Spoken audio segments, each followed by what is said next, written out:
Right, here we are, the first GASSER podcast, and we've got no other than the OG HR department.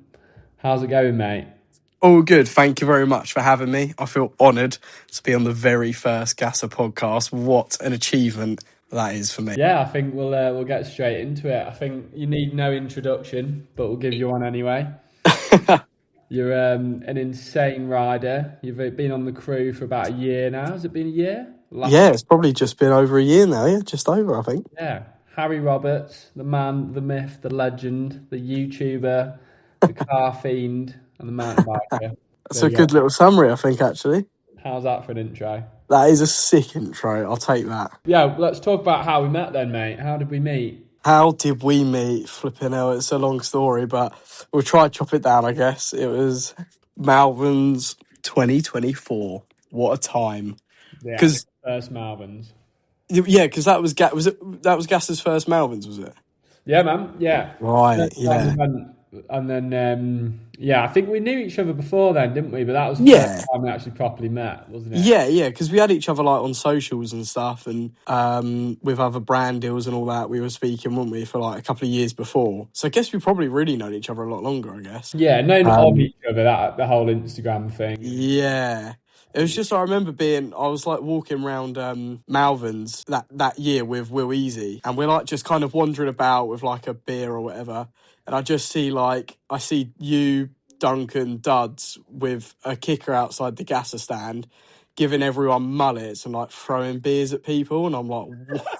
I was like, what is going on? And obviously you had like your whole stand was all like drilled bits of plywood all like drilled together, and I was like, like this is sick. Like, what is that? Yeah, that's all Duncan. Duncan with the drills. Actually, quite the craftsman. Oh, it was so good. And I remember I kind of already knew like some of the boys anyway, like Duds and all that. And it was kind of like word on the street. I think it was like Friday night or something. And Wheeze Wheezy was like, oh, I've got my decks. And he was like at the DMR camping bit, like Preston's there, like everyone's there. And we can go like tear it up in the campsite, we could set off a campsite rave. And I was like, well, I've heard Duds has got his speakers with him in the gasser stall. So obviously next thing, Lisa, now we've got like a couple of people like Andy Lemon, like Sam Ozette, who are like all joined in. And we're like trying to sneak these decks in. And we're like, I think Will leaves his like MacBook Pro and his decks just like by a fence, runs in, and we like go back to the fence, get it, go to the gasser stand where we've like arranged to meet everyone. And I think we should go in and no one's there and it's just empty. And we're like, oh. And I think all you guys are just like knobbed off, like obviously doing something else. Yeah, no one was there, mate. Fuck it, but And I it mean, was all like you're zipped pretty much up. responsible for starting the first gas rave, then, aren't you? Because I remember because that the first time it didn't actually start with anything, did it? It was like I remember going, but there was already a few people in there. Duncan went round and just started shouting about there was a gas rave at the stall, even though there was nothing happening. And then there was like a crowd of people, and then I can't remember. I think we didn't have any decks, and I think we had like a really small speaker. Yeah, that was it. Yes, that was it, wasn't it? It was the little Bluetooth anchor speaker Yeah, just on the saw. about 10 people in it at that point, just drinking some beers. And I remember people bringing different things in, and everyone started cheering. Like someone brought another speaker in, and everyone was like, "Yes!" And then Yeah. the decks, and everyone was like, Oh, "Yes!" yeah. I remember. Yeah, that was it, because we were like hunting down another speaker. Yeah, that was it, because Dudley went on like some mission and like I don't know where he went, but he went for ages and came back with this huge like boom box and everyone just went feral. Oh, it was so good. And that was And it. then Started that playing. was it, mate. The first Gasser rave, that was just ridiculous. And then I remember I saw you there. I was like, oh, this is really awkward. It was awkward because because I asked you to join the crew like years, but before there Oh, was yeah, even a crew, I think I yeah. just asked you to see if you I wanted guess, to. I guess we'll have to I guess for the people listening, we'll have to rewind it. Billy asked me to join the crew like the year before, and I don't know what was going through my head. I had like a bad evening, and I kind of took it the wrong way, and I told him to like piss off and like all this stuff, and it was like really awkward. And then I thought I just came across like a complete knob. I just did. And then me and Louise had created this rave in your stall. I just felt really out of place, and I saw you, and I was like, "Oh, I need to say something." And then yeah, I think I just said I was like, "I'm so sorry. I feel so guilty." No, And it's because I asked you to join it by rigging one of the competitions that you could win a free photo. yes, yes, that was it. And then I was like, I don't want some random dude just coming over. I'm just going to choose a new rider to join the crew and see if they want to do it. But then, to be fair, I was like, oh, if you can win this competition, you can join the crew. And you were like, no, mate, so no. I was like, no, I don't want it. I'm so no. It's because I was all like, I think in my head, I don't know, mate, I don't know what was going through my head, but I was all like, I'm not going to win a sponsorship from a giveaway. Like, do you know what I mean? Like, I don't if blame like, you. yeah, no, and I was all just like, oh, if I'm going to get it, I'm going to earn it. Do you know what I mean? Like that. Like, oh, I look back at it now, I just have to laugh because like, what a knob. But it's quite funny looking back at it now. And then yeah, so then that's when, yeah, when I saw you in there, I kind of felt bad because like at that first Gasser rave, I didn't know if you wanted to have a party or not. Like no one knew if you were cool with it. So when we first set it off and you were standing there, like obviously like dancing around, I was like, this is really awkward. You probably hate me, and I've just set off some like feral party, like with all this stuff going flying. I'm like, oh Mate, no. that's a one-way ticket into my heart, mate. You couldn't do anything better. Yeah, that was good. That was it. That mate, that kicked everything off, didn't it? It And did, then, mate. to be fair, you didn't actually join the crew. That's when we met, and then I saw you at the YT. Oh yeah, that was it. Yeah, and I think we spoke about it a little bit. Yeah, Uh, yeah, yeah. Also, I know you did. Right, I've never brought this up with you. I know you were throwing DTF into the crowd. I've never brought it Who? up. I don't care. I knew it was you. Throwing what? You threw DTF into the crowd at the first rave. What's DTF? It's like when because we were printing at Malvin's, it's the designs and that, and I I think might have done, mate. I actually probably did. I might have done. I tell you what, when because I actually because I don't know if you remember, I was standing there with sunglasses on. I'll have to try and get a video. I had my hood up and sunglasses on, have we and got a video? I've got a video. I have to send it over. I mean, you can put it. We'll put it on the screen now. Let's say that. And I was so drunk, mate. It was like awful. And I remember being really drunk. I had a lot of people come up to me. Like I've had a lot of people say stuff like, "Oh, you done this then? Like you done that?" And now you're telling me I was throwing your designs around into the crowd. I probably did. And I'm so sorry. Nah, mate, it's funny. Nah, I knew. It's funny that I've never brought it up. You should, oh mate, I think I'd done a lot of stuff. I think I've got a really bad feeling that me and Wheeze like urinated on like the kiddies bumper car ride that night. Oh, that's fucking hilarious, There's a mate. lot of stuff that I was told after that night that I forgot. Big up, Sai, mate, if you listen to this. Cypat and Hero, Should the get him creator, to it. Actually, you done that. bad. You done what on the kids ride? So yeah, and then obviously finally got you on board, mate, which is sick. Super hyped So good, mate. for you to join the crew, mate. And then we did. I think the first thing after that was Moot Brew, and we went to Moot, Yeah, and Moot Brew yeah, was insane. mate. That was unreal because obviously that's like kind of near where I am, Crowborough, that area. That's like ball track. Yeah, because we went and done the like a promo video for the ball track jam, didn't we? Yeah, dude, yeah, And that was a sick weekend. That was. that was Wasn't quite good actually, wasn't it? Yeah, we done all that. That was good. And then yeah, Moot Brew. That was so funny because like I was saying earlier, I knew Dudley previously anyway from like going to parties like years and years ago and like bikes and stuff. Yeah, which And is I what, remember we were like speaking. He was like, "Oh, do you want to bring your decks? I'll bring my speakers, and we'll like hook something up." And I'm thinking, aren't we going to a brewery, like a public brewery that's going to be open? Like what? And then yeah, that was so funny when it was like 11 o'clock at night. They're all trying to go home and go to bed, and we're just ripping like yeah, like fat drum and bass tunes off the top deck.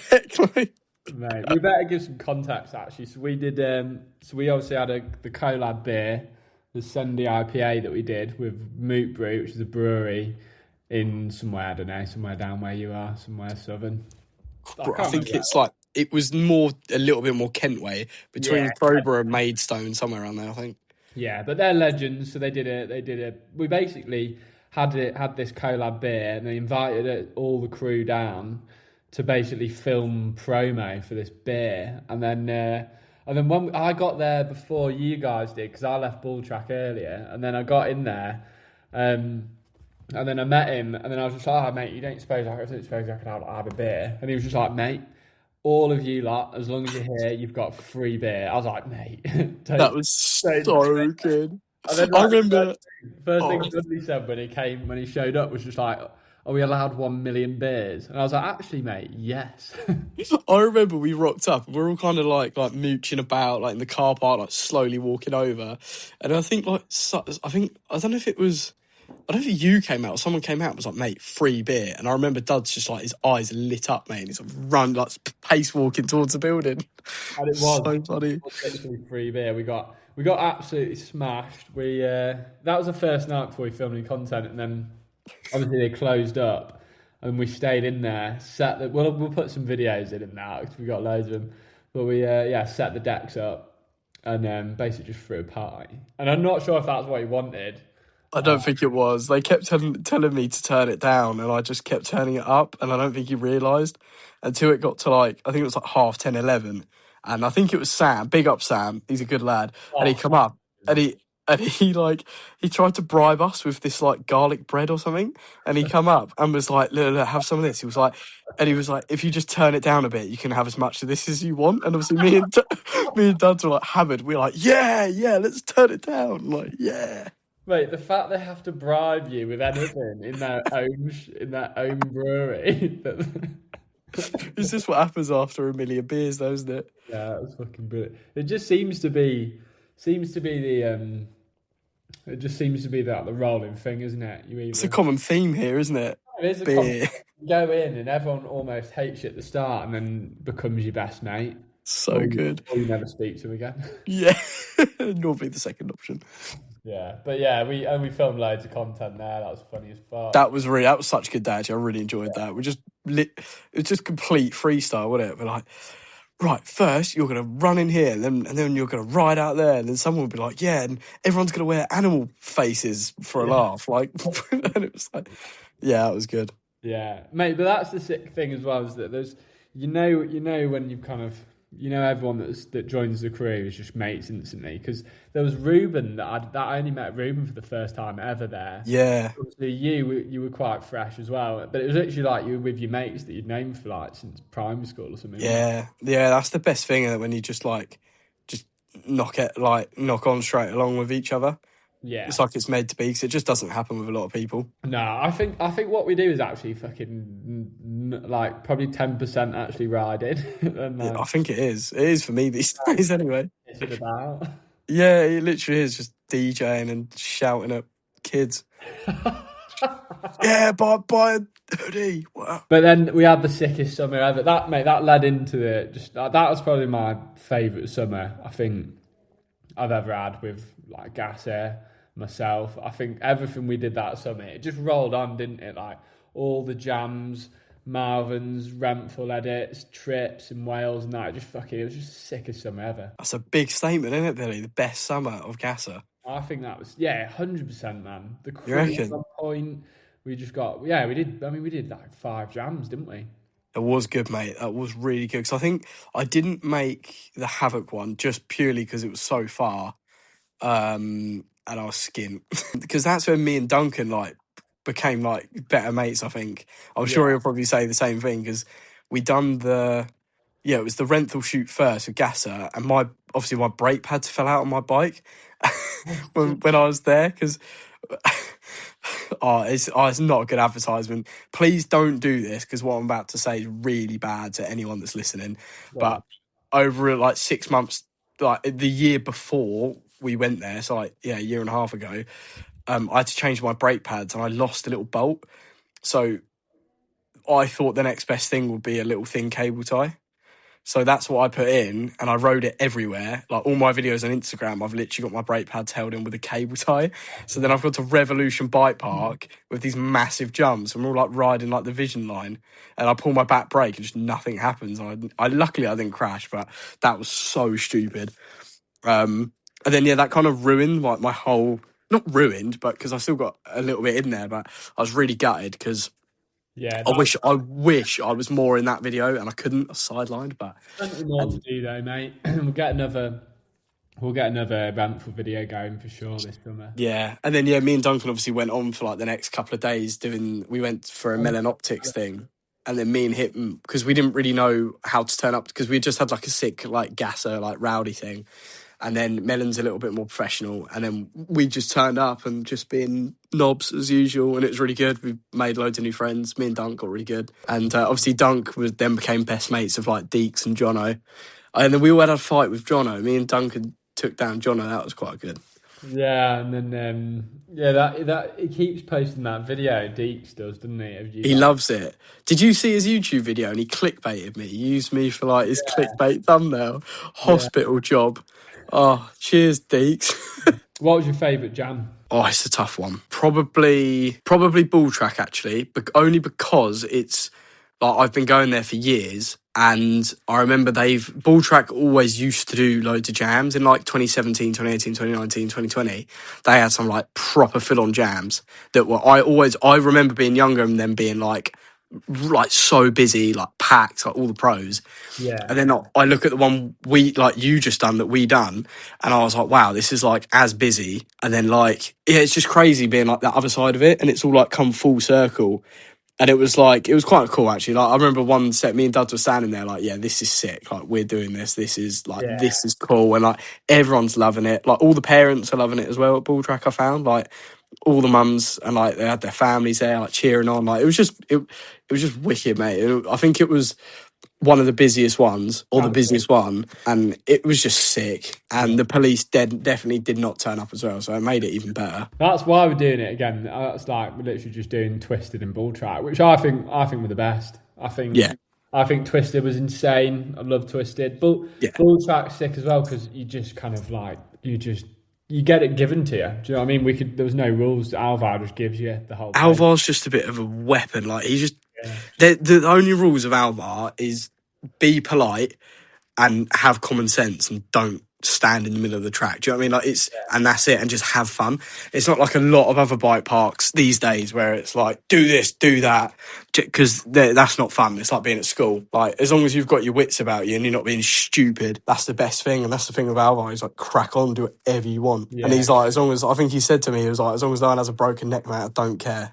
yeah. Perfect. Well, turning music off as well. That was the only thing we didn't do. That's what you said Yeah. to me this year. Is like you've just got to turn it off. I was like, we will. Yeah, to be fair, surprised he's let us do it. I think personally, what I think with jams is that when it's a bike park that big, you're never going to have like everyone in one area. It's so big, everyone's going to get spread out, and unless you've got like 1,000 people, it's never going to be busy. Whereas because Twisted and Ball Track, they're not as big, and you can also kind of like accumulate everyone. Like the whip off at Twisted was sick because like everyone gathered in to like do the whip off, and like Ball Track is so small. Let's talk about your vlogging. Let's talk about your cars. There's been a big transition. There has actually. There has YouTube's been. sick, mate. We went to Yeah. Birmingham, didn't we? A couple of weeks ago, and you literally got noticed by some car dude, which is crazy. Doing Yeah, signatures and photos every week, mate. You know, it's a hard life. yeah, but mate, you're smashing it. Do you know what I mean? It's not easy to put. I met like cars on YouTube is so saturated as well. Do you know what I mean? Yeah. Like it's hard to kind of get into that. So yeah, mate, talk. Let us know what it was like. Fucking, I don't know, transitioning a bit. Into Yeah, that. it's just a bit of a weird one. Like, obviously, I've ridden bikes for like the last, I actually thought about it the other day, coming into 2026, would have been like, it's like 8 years of riding bikes. So it's a lot of biking. Do you know what I mean? Yeah, And I kind of like, I love it.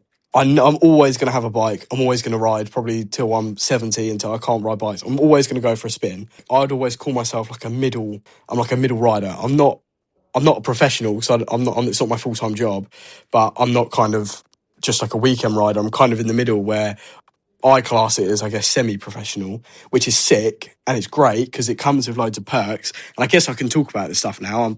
I've ended all my contracts coming into 2026, so it's like you don't get paid to ride bikes. I'm sure you probably had a similar thing, or other people.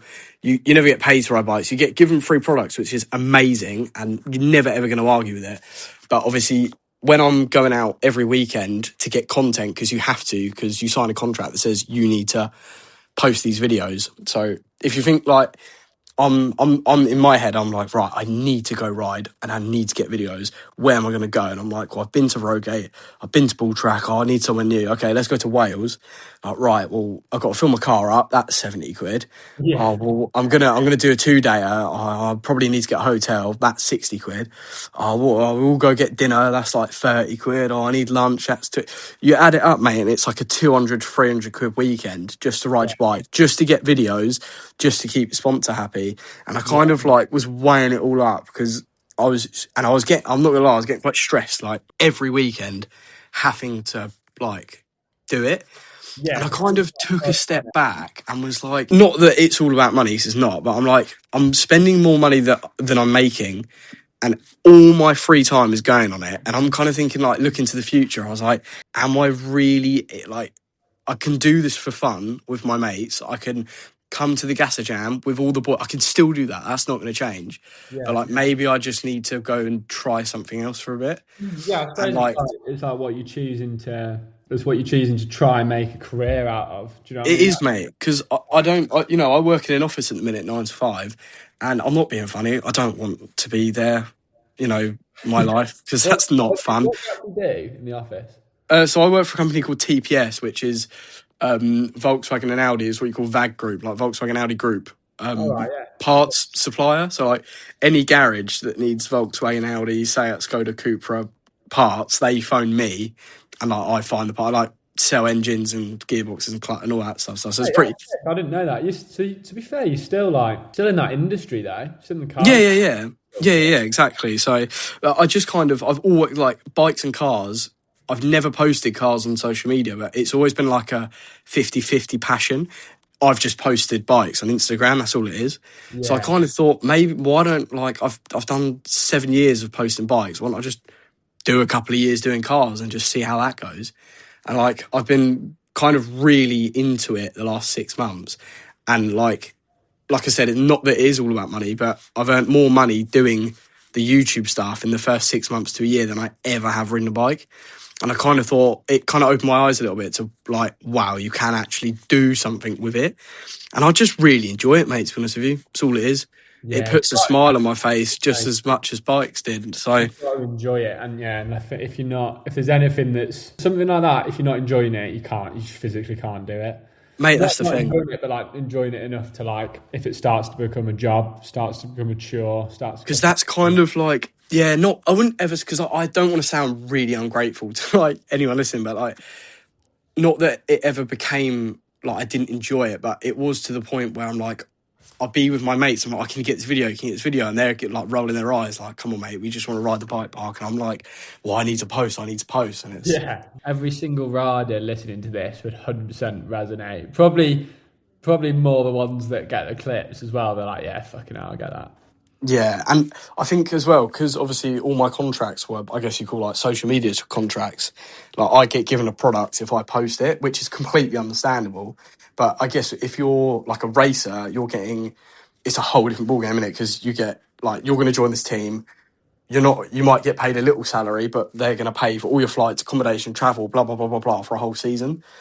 Whereas like the social media rider is you have to get content, but when you're not really benefiting much off it, apart from a bike from Indonesia, and then it's like not the greatest, you know what I mean? And you know, like, but even on the other way around, like, I don't think like brands would even benefit that much off riders getting content anyway. Do you know what I mean? I don't know, yeah, it's, Really, like, no one kind of like. I mean, they can share it to the page and everything like that, but like all those people doing unboxings and that, and like you almost have to almost sell yourself out to kind of yeah, keep them it's, happy by doing shit like that. But it's like important to them, probably what they need to do, but yeah, not ideal. because, yeah, that's the thing, mate. And I always used to get videos that I thought were cool. Do you know, like the videos I'd make, I'd watch it and I'd be so chuffed, like, yeah, that's cool. Like Yeah, Jasper Pendant video, you watch it, like, yeah, that's cool. And I'd like loved doing that. And then obviously when like the last year, or like probably the last, well, yeah, really the last 3-4 years where I've been in like proper serious contracts, obviously they're asking me to do all this other stuff that I don't think is that cool. and I've said no, but then they get a bit grumpy, and then it's like you got to barter with, oh mate, just wasn't worth it. It just wasn't worth it. But like speaking of Jasper Penton, like I think that's like where you almost came from, because I think we were almost like, when I was kind of pushing riding loads and like I was the same, getting loads of content and everything, you were like a little bit younger than me, and then you kind of came onto the scene the same time as Jasper Penton did. But Jasper Penton was putting out insanely edited videos. It was like a certain way it was edited. And then you were the only one that was kind of pioneering it after that. Do you think? Yeah, that's why I noticed you, 100%. Yeah. You were pioneering that. The thing is, I would look at the way he would edit his videos and all that. Like, don't get me wrong, yeah, absolutely, like, love the bloke. He's sick. Like, his style and edit of videos. But, like, that no one was kind of editing videos like that. Yeah. And I was like, mate, why is no one doing that? Like, Wheeze was getting on that trend as well. Like, there was quite a few people, like, Ferns was doing it at the time, like... And it's like, yeah, mate, that is cool. Like, you can't deny, if you watch a video like that, it doesn't look sick. It's fast paced. You're like, oh, like everything. Anyway, yeah. And then I went through that phase of doing that, loving it, and then got sponsors. Then got like the Polygon sponsor, and everything gets like so much more serious. And it's like, not that they demand, but like you sign a contract that says, you know, we're going to give you this and this. We're going to give you this and this, but in return, we want this, this, and this. Yeah. Which is acceptable. Yeah. It's fine. And that's also when it changes, right? Yeah, but it's fine. Like, I get it. It's a brand deal. Like, it's how it works. You don't get free bikes for nothing. Like, you've got to give something back, which is perfectly fine. But when it's like the middle of February and it's raining every day and it's freezing, and I don't want to go outside on my bike, but in the back of my head, I'm stressing out because I have to get videos. And if I don't get videos, I'm going to lose this brand deal, and then my future's ruined. Right. And it's all like that. And then it got to the point, like the last couple of years, I'm kind of thinking like, well, I'm spending every single weekend riding my bike and getting content. Well, what am I actually getting out of that now? I'm not getting paid for it. I'm not getting... Yeah, I'm getting free products, which is sick. Don't get me wrong, it's sick. But it's like, I'm not really going anywhere with it. And it kind of hit like a brick wall. And it's like, if I want to progress with my riding to get to that next level, the risk gets like serious. You know what I mean? Like, you see that Adolf Silver crash at Rampage. It's like, you see stuff like that every single week. I open my Instagram. You see another pro rider that's like snapped their neck or like paralysed. I'm like, I do not. I've been through something like that before. I don't want that. Well, I mean, mate, getting money for riding bikes, you've got to be insane, haven't you? Yeah. There's so many people that can ride a bike better than some high-paying influencer. Yeah. Right, let's talk about your injury. Oh, okay. Yeah. We'll get into that just before. So okay. Let's talk about your injury, bro. Yeah. What happened? It's actually mental because it's so long ago now. It's almost like, you know, when it's something has been so long, it's like, did it even happen? Yeah. Was it a dream? Yeah. It's almost like it's been so long. But yeah, in 2020, it must have been the 29th of August, went to Bull Track. Bull Track's only an hour away from me, so I always go there all the time. It was like the place to go. It's either Bull Track or Rowgate, so I was like, went to Bull Track. Riding all day as normal, do you know what I mean, as you're doing. And then there's got the line, now it's the white line, it's got the big wooden kickers with the telegraph poles in the middle, you know, the big wooden kick, where Dudge drives his car down. Yeah. That main jump. Yeah, like the main jump, like three wooden kickers. But back in the day, they were like dirt lips, but they weren't like they are now. They weren't as tall and steep, they were tall and steep. They were more like a bit mellowed out and longer, and there was more of them. There was about 5, I think, in a row. And then at the end, they had a kicker with a mulch.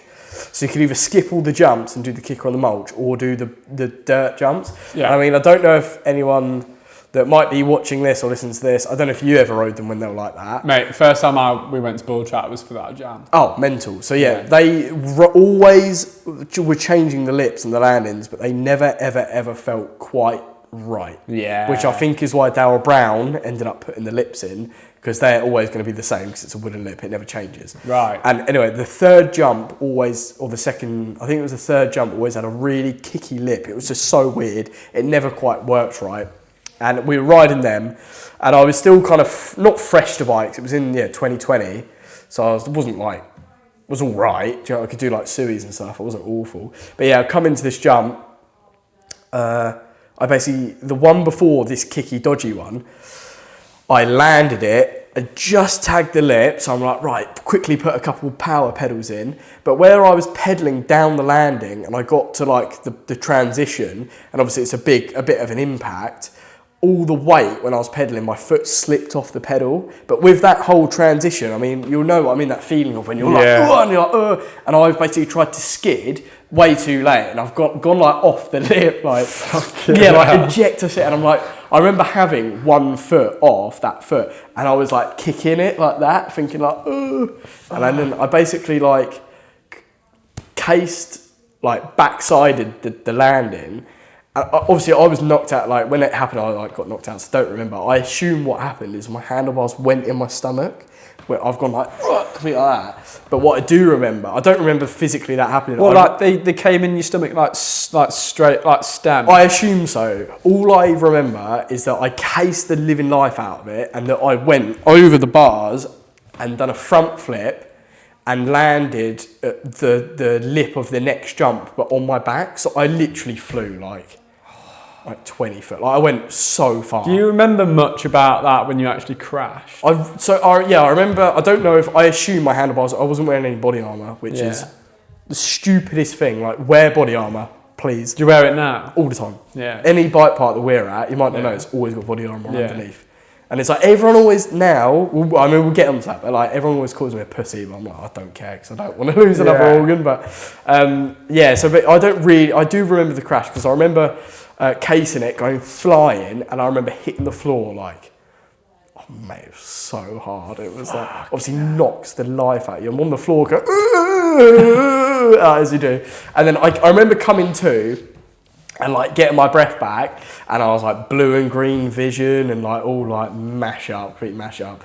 Didn't know what was going on, and all I remember is that my stomach hurt. And I just said to my friend Kai that I was talking to you about earlier, he was with me, and I was like, look, at the time I was going out with this other girl, and I remember we had this big dinner thing planned. I was meant to be going for dinner with her family, and I was like, the first thing I was like, Kai, you need to call Thingy and tell her I can't make the dinner, because that was the most important thing to me. Right. Not that my health, I was like, I can't make the dinner. Shit, you know what I mean? So he was on the phone to her, being like, oh, I can't make the dinner, and she was like, oh, he's lying, he can't make it, whatever.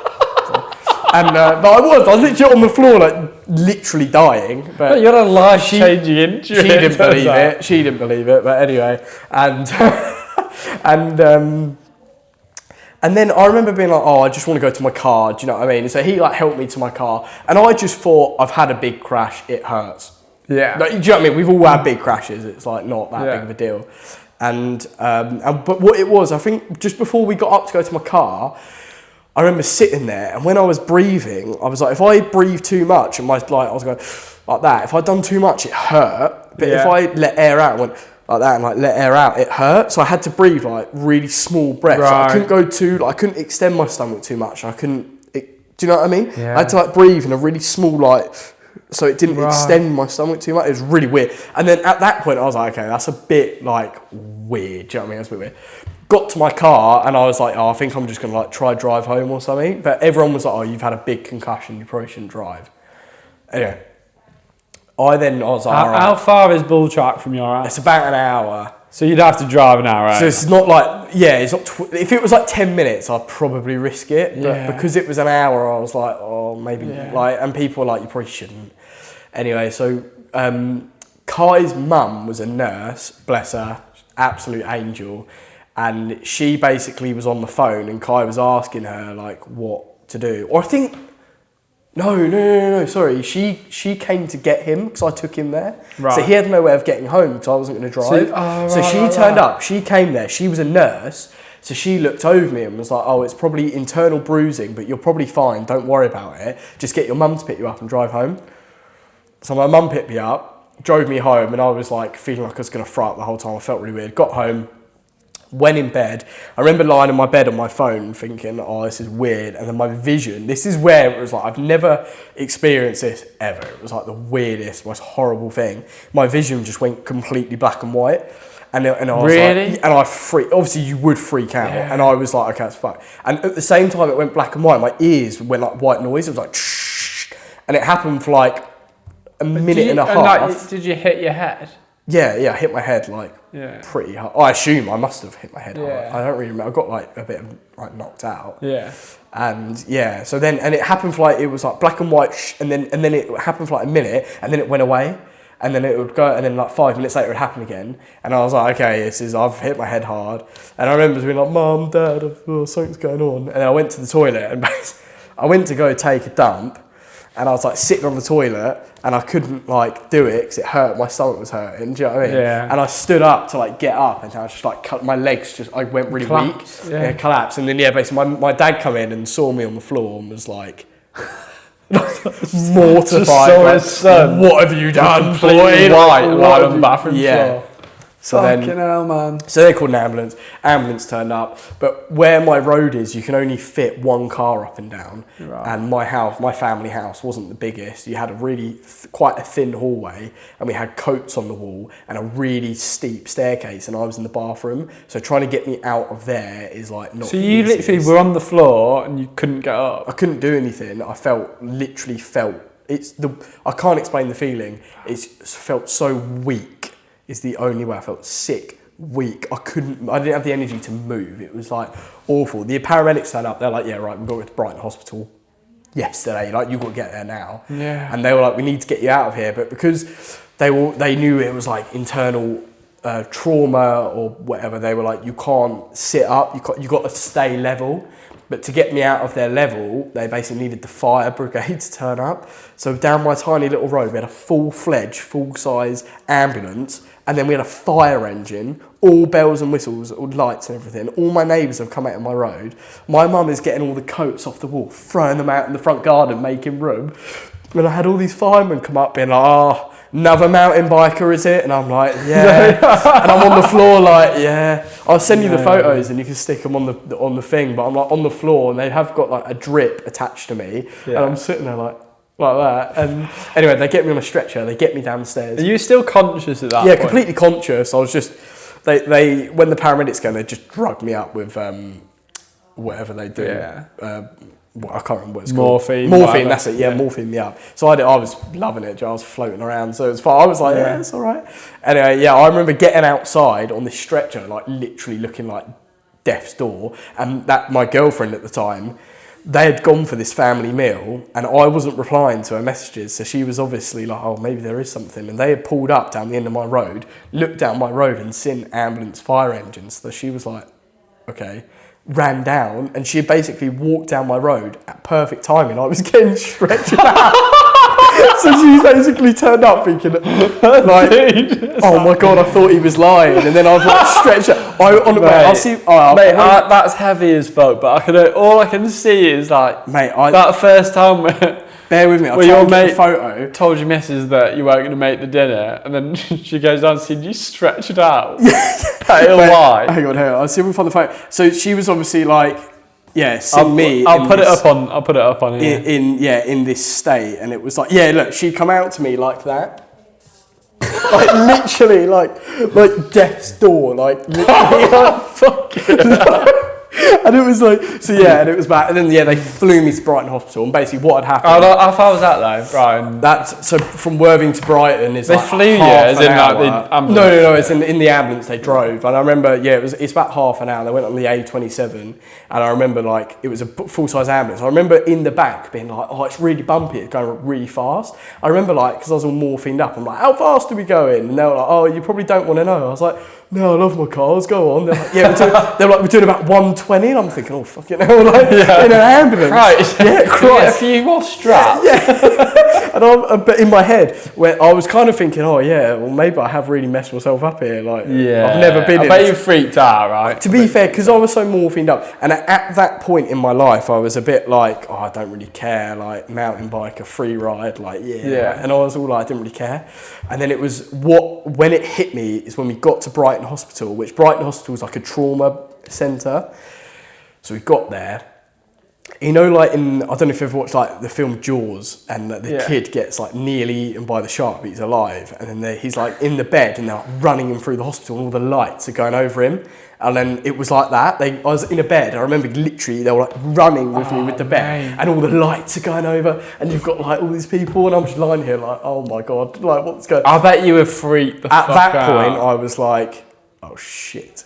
And then, they got me into this room, and they had doctors waiting for me, and they literally, was like 20 doctors, ran over, and they're like doing all this, like sticking shit on me, and I'm like, and then they were like, oh, Harry, can you sign this? It's for the surgery. You need to confirm whether you want the surgery. And I was like, mate, I don't know what is going on. I was 18 at the time. I don't know what this is. I remember just getting a pen and just squiggling on this bit of paper. No idea what did it say? It basically said if you die, it's not. I assumed, I don't know what it was. I never seen that bit of paper. They made you sign it. I don't know what was, mate. I can't remember. I just I just have memories of I had to sign this bit of paper, which I assume is like accepting the surgery, but accepting the risk that I might die in the surgery or something.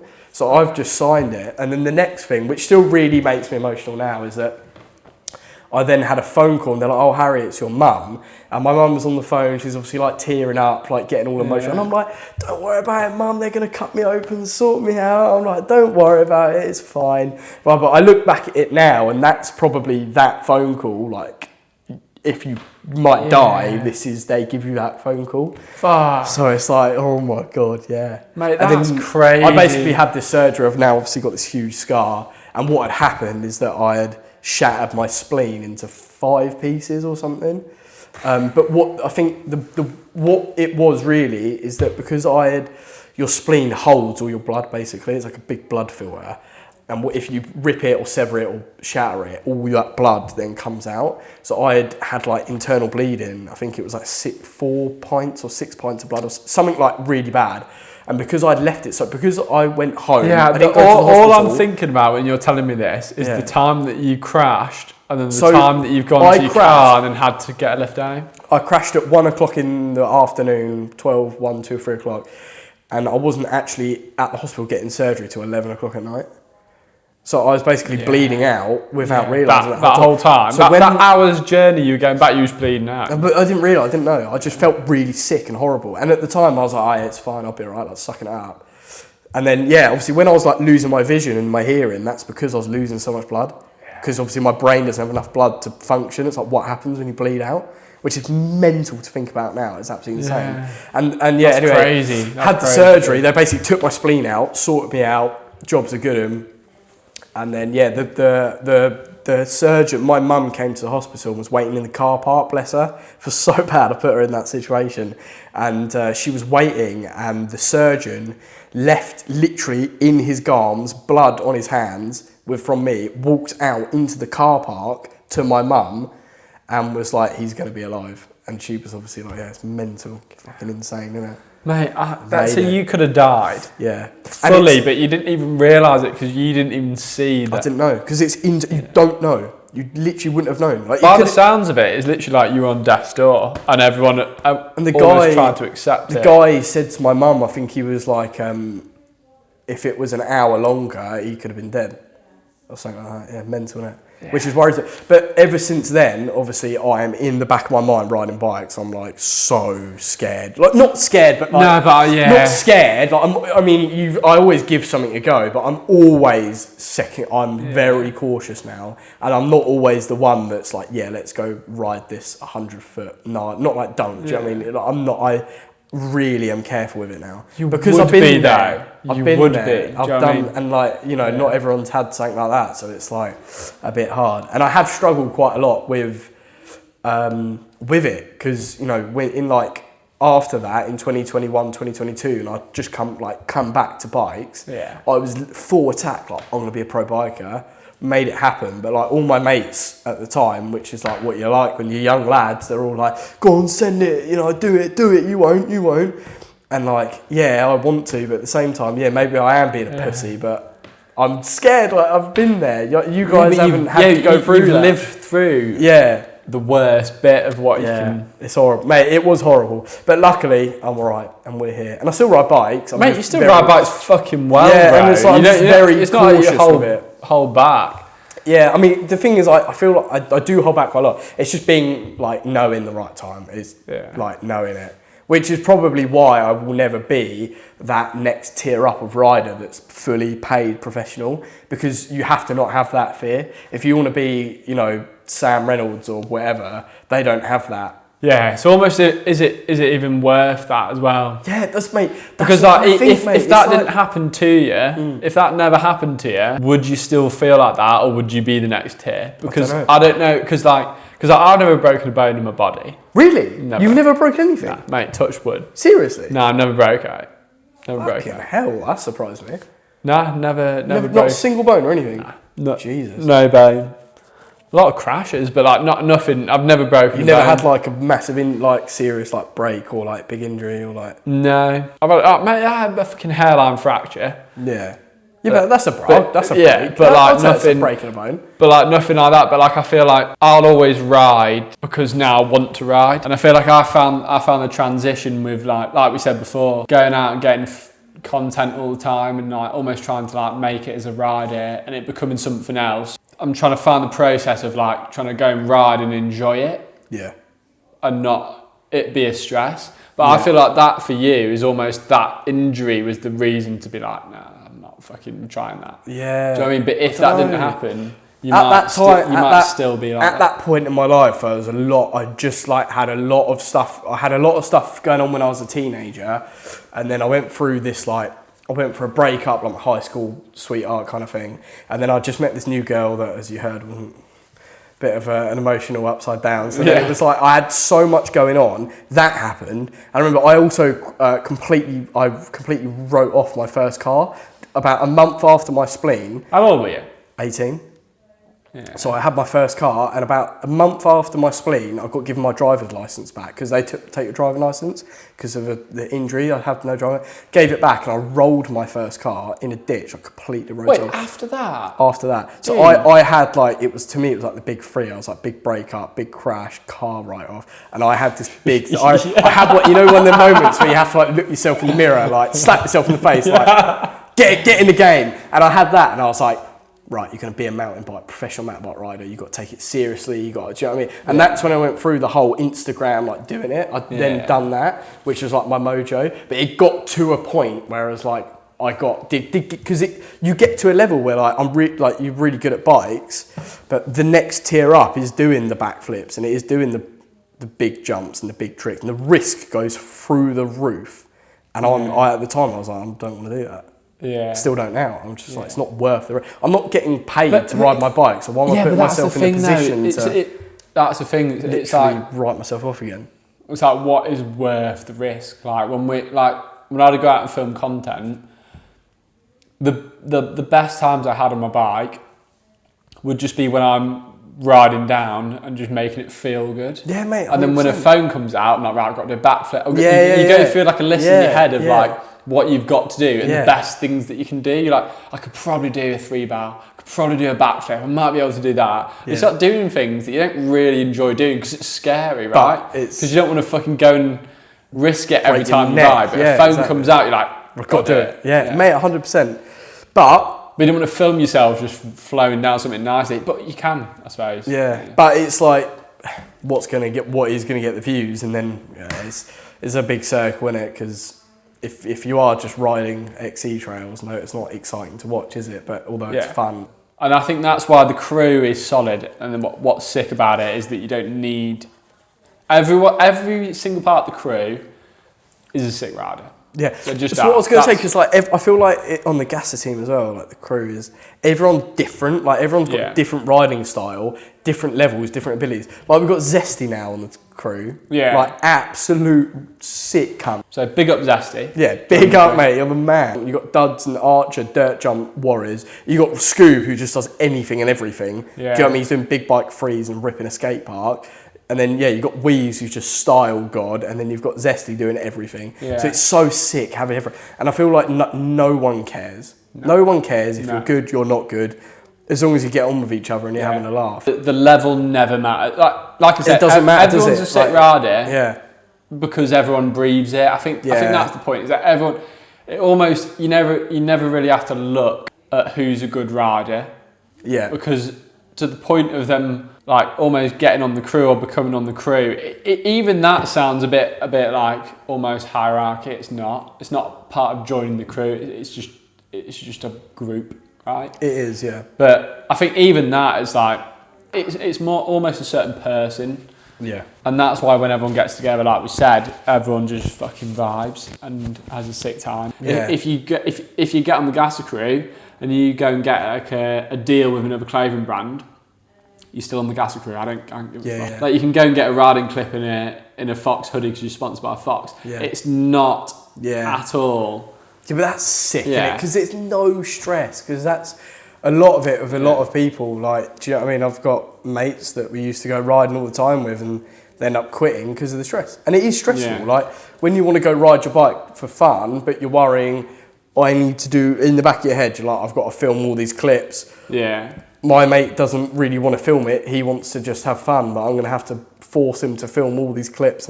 But with Gasser, it's not. It's just having fun. Mate, thing is with Gasser, it's like nobody is sponsored. Nobody goes out and promotes the business because they get free stuff. Nobody goes out and promotes the business because they get paid. Yeah. It's like Gasser isn't just. It's not a company. No. It's not me. Yeah.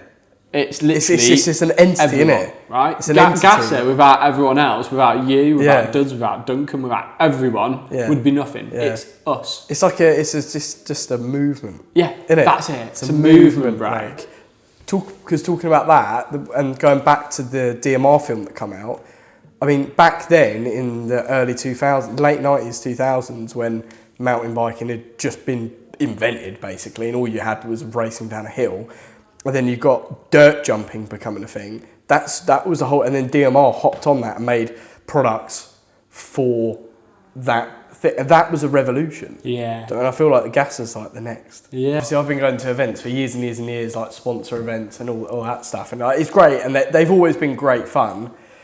But like when when you're 15 and you go to like your local mountain bike event, it's like the best thing ever. But when you're 20 and you go to a mountain bike event, it's like, oh, this can be a little bit lame. Do you know what I mean? So it's like, oh, they're doing a high jump. Oh, they're doing a. Do you know what I mean? But it's like, no, we want to do a massive whip off and a party and like.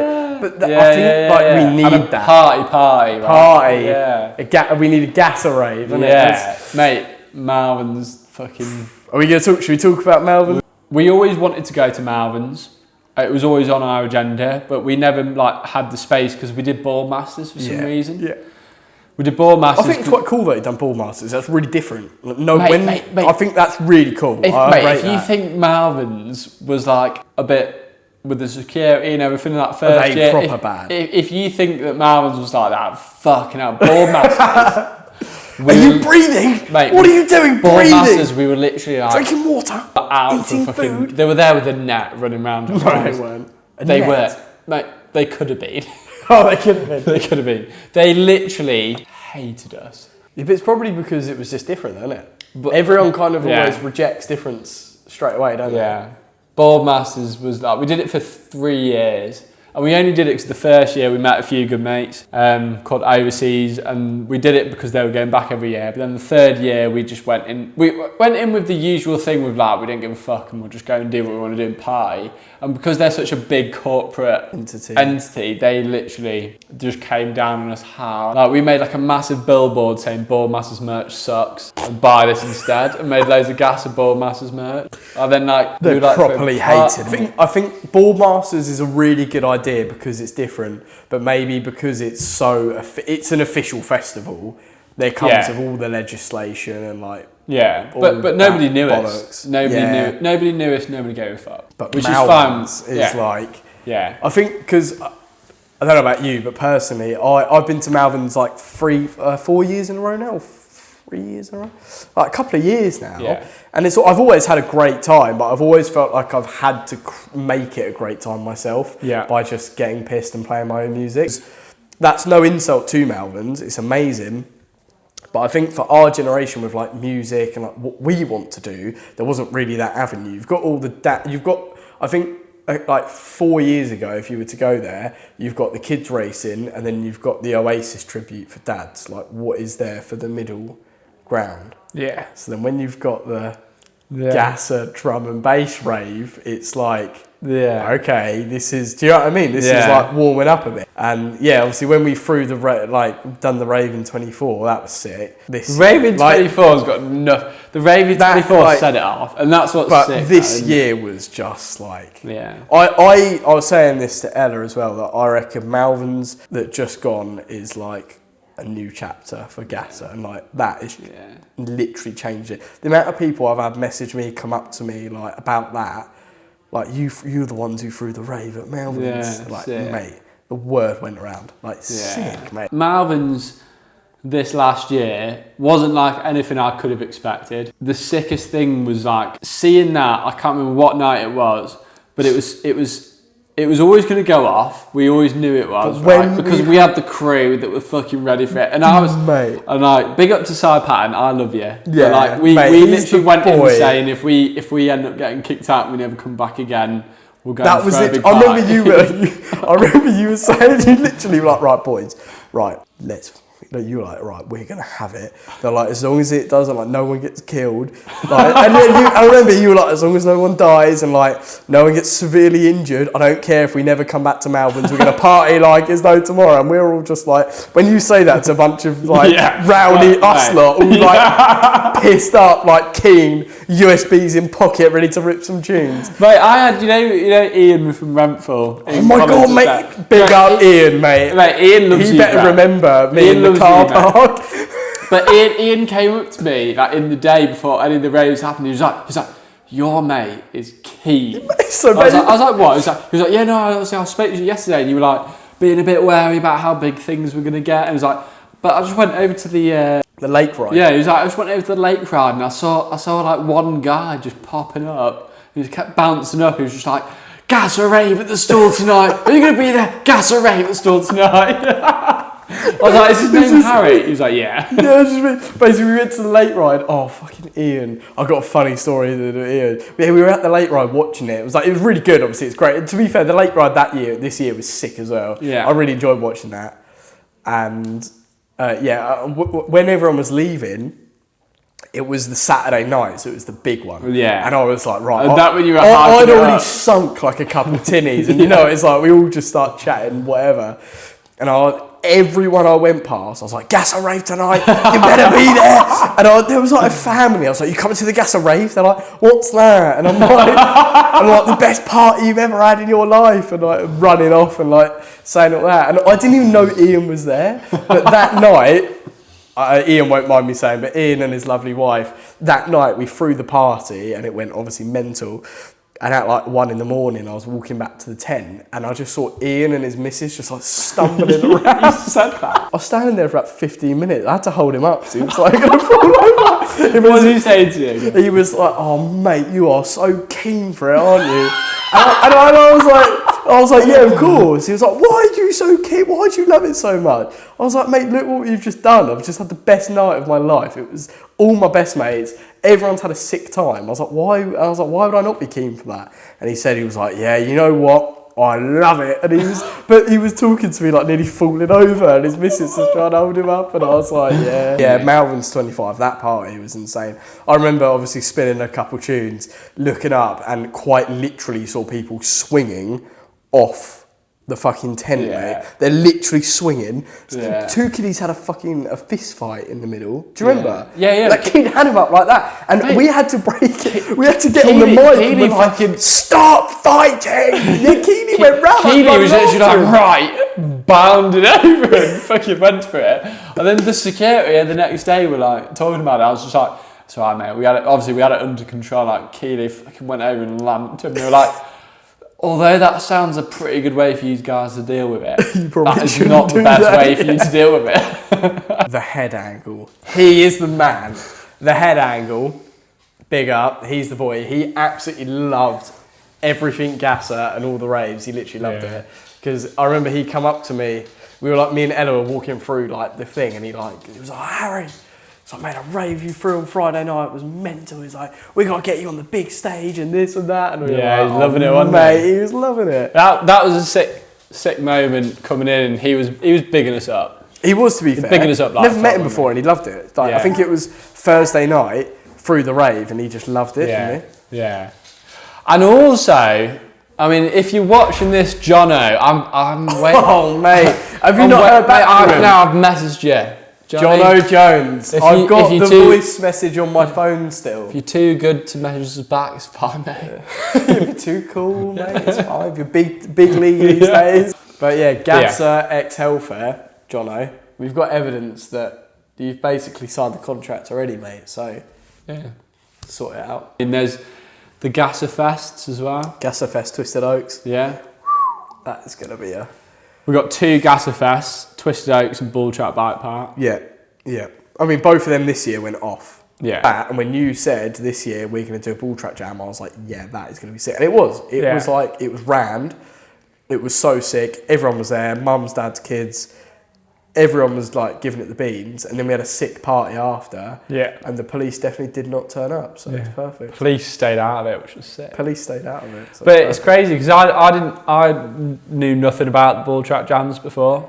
Yeah, I guess, well, you've never been down our way. So it's like... Yeah. I think this year's different because obviously we threw loads of jams, shitloads. Like, I think, yeah, like the main 2, Ball Track and Twisted. Twisted was really funny when I found, because when on the first day we got there, done the whip off, which was sick, and then I remember the guy coming up to us and being like, "Oh, you can't really have the music that loud." Do you remember? Yeah. He said you can't have the music that loud. There's this woman that lives here. She gets really upset. Oh, that's when we were down at the dirt jumps. Yeah, do you remember? The whip off. Yeah. And then he was all like, so we, to be fair, me and Duds, we had a chat and we're like, oh, it's going to be a bit naff. Like, oh. Do you know what I mean? Yeah. And then we started getting the tunes playing. No one questioned how loud it was. It was quite loud. Kept turning it up and up and up. And then before you know it, it's 2 a.m.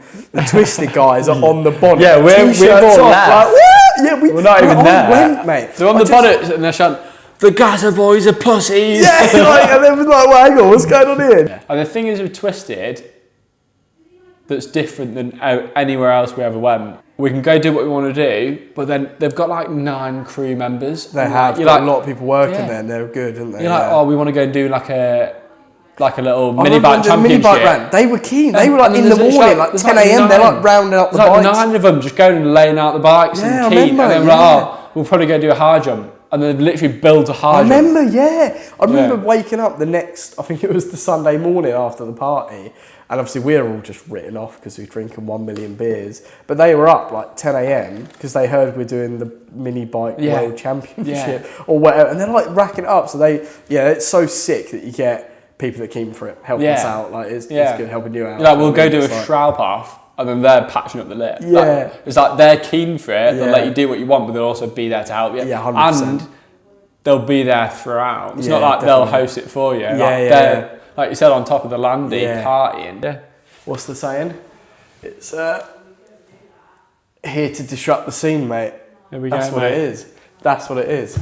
Well, mate, cheers for coming on the podcast. Thank you for having me. It's been a long one. I think we've been waffling. Mate, I'm going to have to cut ages. so much of this You're gonna out, have to but I edit this out. just fucking enjoyed just Waffling. having a chat. No, it's good, mate. It's wicked. Insane. I appreciate you having me on. It's been well fun. Mate, it's been Thanks very sick. much. And we've got the Boca open day tomorrow. Yeah. So that's going to be sick. Yeah. Keen to check that out. Yeah. Yeah, it's been a gonna good be weekend. insane. Yeah, sick. Good weekend, Maybe a bro. spa tonight. Yeah, See mate. Billy in the old pants. Yeah, sick. Big up, bro. Big up. Is that the end? That's the end. We've fucking done it. In a merry but classic man a stepper. Don't play pressure. Bad from the leper. Hot like Scotch, one it pepper. One it like the chronic. Proper little terror. Man a wheel up the P-Funk error.